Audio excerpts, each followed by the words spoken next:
어르신이 입소하면 계약서 어떻게 작성하죠? 계약서에는 어떤 내용이 있어야 하나요? 안녕하세요. 국회의원 권 팀장입니다. 오늘은 어르신이 계약 시 제일 먼저 작성하는 서류인 계약서에 대해 알아보겠습니다. 계약서라는 것은 당사자 간에 합의한 계약 사항에 대해 작성한 문서를 의미하는데요. 어르신에게 얼마나, 어떻게 서비스를 제공하고 비용, 주의사항 등에 대해 설명을 해서 어르신 보호자에게 동의를 받는 아주 중요한 서류입니다. 그래서 공정거래위원회에서 표준적인 계약서 서식을 제공하고 있는데요. 보호자에게 설명을 하려면 계약서에 대해 명확하게 알고 있어야겠죠. 우선 노인장기요양보험법에서 어르신 계약에 대해 규정되어 있는 내용이 있습니다. 지금 화면에 노인장기요양보험법 시행규칙 제16조 장기요양급여 계약 등에 대해서 나와 있는데요. 1항 수급자와 장기요양기관은 장기요양급여 개시 전에 다음 각 호의 사항이 포함된 장기요양급여 제공 계약을 문서로 체결해야 한다. 이 경우 장기요양기관은 계약서를 2부 작성하여 일부는 지체 없이 수급자에게 발급하고 일부는 장기요양기관이 보관해야 하며 계약을 변경하려는 경우에도 또한 같다라고 되어 있네요. 여기까지 알 수 있는 거는 계약서에 포함되어 있는 내용이 있다. 그리고 신규 계약, 변경 계약 모두 계약서를 2부 작성해서 한 부는 보호자, 나머지 한 부는 우리 기관이 보관해야 된다라는 것을 알 수가 있죠. 그럼 다음에 이제 그 포함되어야 하는 내용에 대해서 나오겠죠. 그래서 1번 계약 당사자, 계약 기간, 장기요양 급여의 종류, 내용 및 비용 등 비급여 대상 및 항목별 비용이라고 해서 총 이렇게 4가지가 포함되어야 한다라는 것을 알 수가 있습니다.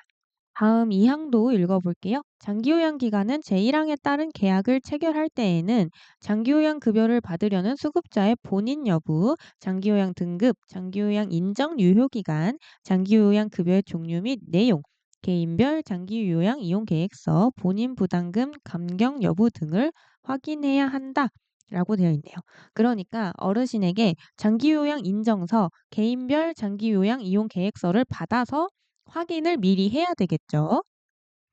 다음 3항. 장기요양 기간은 제1항에 따른 계약을 체결할 때에는 수급자 또는 그 가족에게 제공하려는 장기요양 급여의 제공 계획 및 비용 등 장기요양 급여 제공과 관련된 사항을 설명한 후 동의서를 받아야 한다라고 되어 있습니다.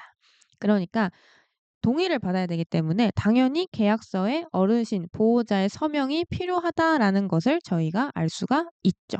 다음 사항, 장기요양 기간은 계약을 체결하거나 내용을 변경한 경우에는 지체 없이 별지 제11호 서식 및 별지 제11호의 이 서식에 장기요양 급여 계약 통보서를 팩스나 공단이 운영하는 전자문서 교양 방식을 통하여 공단에 통보해야 한다. 이게 무슨 뜻이냐면은 어르신 계약을 새로 받거나 그리고 계약이 변경돼서 계약서를 다시 쓴 경우에는 우리 기관에서만 보관하면 안 되고 공단에 나가도 알려야 된다라는 뜻입니다. 근데 저희는 장기요양 정보 시스템 롱텀이라는 프로그램을 사용하잖아요. 공단에 청구할 때. 그래서 마찬가지로 어르신 계약에 관련된 것도 이 장기요양 정보 시스템에다가 통보를 해야 된다라는 거죠. 다음 5항. 제1항에도 불구하고 의료급여법에 따른 수급권자는 별지 제10호의 서식에 입소 이용 신청서를 작성하여 주소지를 관할하는 시군구에 장기요양급여를 신청해야 된다라고 되어 있습니다. 그러니까 쉽게 말해서 의료수급권자, 기초생활수급권자는 관할 지자체에서 지원금이 나옵니다. 그래서 이 지원금을 받기 위해서는 이 입소 이용 신청서라는 것을 관할 시군구에다가 제출해야 된다라는 뜻으로 생각하면 되시겠습니다. 그리고 운영 규정 내에서도 계약에 대해 명시가 되어 있습니다. 노인복지법 시행규칙 별표 10 재가노인복지시설의 운영 기준에 보시면은 이렇게 운영 규정에 대해서 어떠어떠한 내용이 있어야 된다라고 기재되어 있는데 보시면은 이용 계약에 관한 사항이라고 해서 계약 기간, 계약 목적, 월 이용료 및 그 밖의 비용 부담액, 신원 인수인의 권리 및 의무, 계약의 해제 등에 관한 사항을 포함한다라고 되어 있습니다. 그러니까 이게 이용 계약에 관한 사항이기 때문에 계약서에도 이런 내용이 포함되어야 된다라는 것을 저희가 알 수가 있죠. 그럼 여기까지 정리해 볼게요. 계약서에는 계약 기간, 계약 목적, 장기요양 급여의 종류, 내용 및 비용, 월 이용료 및 그 밖의 비용 부담액, 신원 인수인의 권리 및 의무, 계약의 해제 이렇게 총 6가지가 포함되어 있어야 한다는 거죠. 이 점을 기억하면서 공정거래위원회에서 작성한 계약서를 같이 볼게요. 지금 화면에 제가 공정거래위원회에서 제공하는 표준 약관을 보여드릴 건데 그 전에 주의사항에 대해서 나와 있네요. 표준 약관과 다른 약관을 사용할 때는 다르게 정한 내용은 고객이 알기 쉽게 표시하라라고 되어 있네요.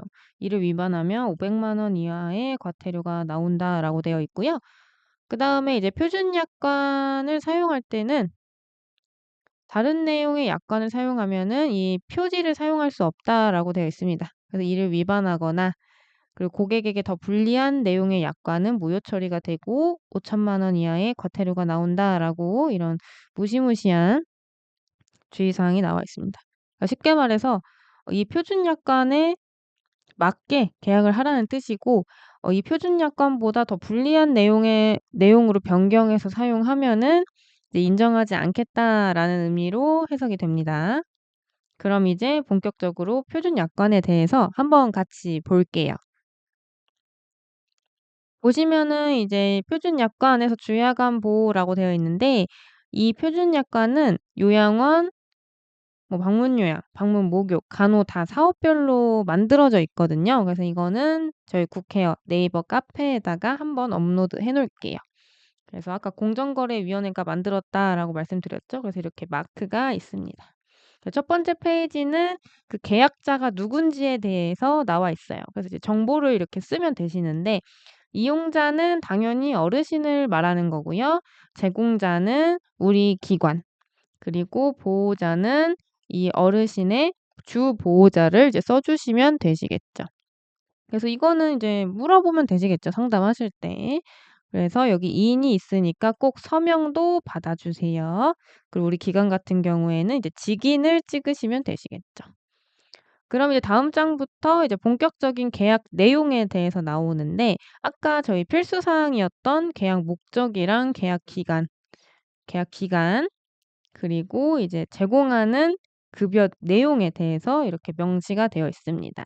그래서 계약 기간 같은 경우에는 어르신이 우리 센터를 처음 이용하기로 한 날로부터 인정서 유효 기간까지로 보통 많이 하십니다. 그러니까 인정서를 보면은 이 계약 기간을 쓰실 수 있으시겠죠. 근데 만약에 보호자가 원하는 특정 만료일이 있다라고 하신다면은 보호자가 요구한 일자로 쓰셔도 무방합니다. 그 밑에는 이제 주간보호에 대한 내용. 이거는 뭐 수정할 게 따로 없죠. 그다음에 이제 제4조에 이제 이 어르신이 우리 주간보호를 언제 이용할 건지에 대해서 이제 표시하도록 되어 있습니다.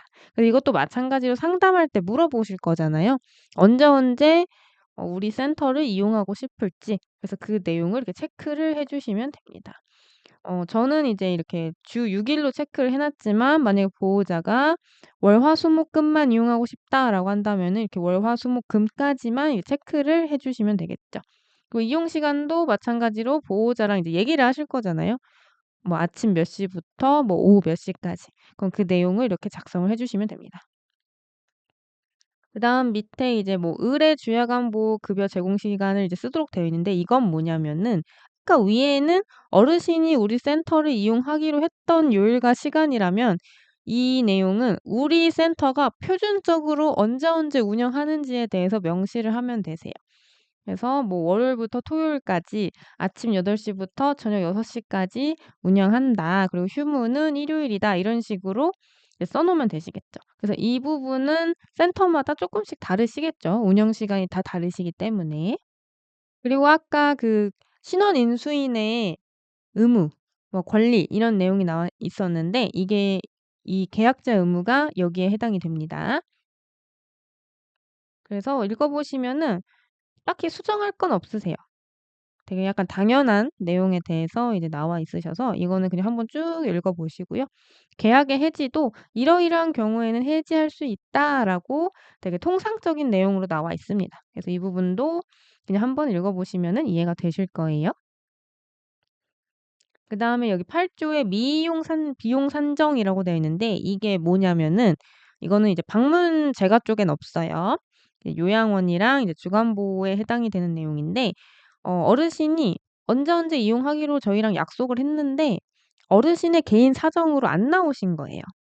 그거는 어쩔 수 없는 거잖아요. 우리 센터의 귀책 사유가 아니고 어르신의 귀책 사유이기 때문에 이런 부분을 이제 공단이 감안해서 월 5 일은 어르신이 이용을 안 했어도 어르신이 개인적인 사유로 이용을 안 하신 거기 때문에 우리 급여 비용 그러니까 수가의 50%를 청구할 수 있도록 만들어 둔 겁니다. 그래서 그 내용이 나와 있는데 이거를 꼭 보호자한테 안내를 하셔야 되세요. 왜냐면은 이 청구할 때 본인 부담금도 같이 청구를 해야 되거든요. 그러니까 보호자 입장에서는 좀 억울할 수도 있잖아요. 뭐 가족 여행 간다고 해서 못 이용을 안 한 건데 "왜 이 비용을 내야 되느냐?"라고 이제 보호자가 억울해할 수도 있기 때문에 계약할 때 이 부분을 좀 강조를 해 주시면은 좋습니다. 그래야 나중에 이제 오해를 안 하세요. 그다음 이제 이용료를 어떻게 내야 되는지에 대해서도 이제 나와 있는데 보시면 이 파란색 글씨는 제가 임의로 작성한 거예요. 그래서 "우리 기관은 이 이용료를 이제 10 일까지 정산을 안 한다. 우리는 더 빨리 한다."라고 하신다면은 뭐 이렇게 바꾸셔도 되세요. 그리고 보호자에게 이 이용료를 통보하는 거는 "우리는 뭐 10 일까지 한다." 그럼 이렇게 수정을 하면 됩니다. 그럼 당연히 이제 보호자가 이 이용료를 어디다 내야 될지에 대해서도 안내가 있어야 되겠죠. 그래서 "우리 센터에 계좌로 뭐 말일까지 납부한다. 그래서 계좌번호는 이렇게 있다."라고 이렇게 작성을 해 주시면은 보호자분이 헷갈리지 않으시겠죠. 그리고 아까 이제 "계약이 변경된 경우에도 계약서를 재작성해야 된다."라고 나와 있었잖아요. 그래서 그 내용이 20 조에 나와 있습니다. 그래서 계약 기간이 만료됐거나 그리고 어르신의 등급이 변경됐거나 그리고 이제 뭐 본인 부담금이나 우리 센터의 비급여가 변경됐을 경우에도 계약서를 제작성해야 합니다. 그리고 그 기타 외에 뭐 필요하면 쓰면 되시겠죠. 그다음 이제 개인 물품 뭐 시설 관리 이런 부분은 이제 우리 센터를 이용하기 위한 안내사항 같은 거죠. 그래서 이것도 한번 읽어 보세요. 어려운 내용 아니고 되게 당연한 내용입니다. "우리 어르신 건강 관리하겠다. 그리고 우리 센터 물품을 파손하면은 배상을 해야 된다." 뭐 이런 내용인 거고요. 그리고 응급 상황 발생했을 때 당연히 저희 조치하죠. 그래서 그 부분에 대한 내용, 그다음에 개인 정보에 대한 내용, 그리고 "기록하겠다." 그리고 "우리는 배상 책임 보험이 가입되어 있다." 뭐 이런 내용이 이렇게 쭉 나와 있습니다. 그래서 이건 어렵지 않으니까 한번 쭉 읽어 보시고요. 그다음에 이제 마지막에 아까 저희가 "동의를 받아야 된다."라고 같이 봤어요. 그래서 이 마지막에 이제 "동의합니다."라고 해서 이렇게 서명을 받도록 되어 있죠. 그래서 이 서명을 받을 때는 어르신이랑 보호자 모두에게 받으셔야 되고 반드시 이렇게 서명이 있으셔야 되세요. 그리고 우리 기관의 직인도 같이 이렇게 찍어 주셔야 됩니다. 그리고 위에 이렇게 날짜를 쓰도록 되어 있는데 계약 일자. 이 계약 일자는 아까 저희 맨 처음에 봤던 계약 기간보다 전이어야 됩니다. 아니면 그 당일이거나 그 이후에 작성하는 건 말이 안 되죠. 당연히 계약서를 먼저 작성하고 서비스를 제공하는 게 당연히 맞는 거죠. 그래서 가끔 이 일자가 좀 뒤로 가 있는 경우가 있어요, 계약 기간보다. 그래서 이런 실수를 하시는 경우가 종종 있으니까 이 계약 일자도 한번 체크를 해 주시고요. 그다음 이제 당연히 그 이용료가 얼만지도 안 알려 드려야 되잖아요, 저희가 보호자에게. 그래서 별첨으로 이렇게 "이용료가 얼마다."라고 이렇게 쭉 작성을 해 주시면 되겠습니다. 이 수가 같은 경우에는 매년 바뀌기 때문에 매년 한 번씩 교체를 해 주셔야 되시겠죠. 그리고 이제 요양원이나 주간보호 같은 경우에는 비급여도 있기 때문에 우리 기관의 비급여가 뭐뭐가 있는지 이렇게 작성을 해 주셔야 합니다. 당연히 알려 드려야 돼요, 보호자한테. 그래서 이렇게 별첨으로 놔야지 일일이 뭐 안 찾아볼 수 있겠죠. 그리고 보호자도 계속 볼 수 있고요. 그리고 이제 개인정보 활용 동의서는 이제 저희 장기요양 측은 아니고 저희 개인정보보호법에 따라서 받으셔야 됩니다. 그래서 계약서 받으실 때 이 개인정보 제공 활용 동의서도 같이 받아 주셔야 되시겠죠? 지금까지 계약서 작성에 대해 알아봤는데요. 어르신과 계약 시 맨 처음 작성하는 서류인 만큼 대표님, 실무자님이 계약서의 내용에 대해 숙지를 해주셔야 합니다.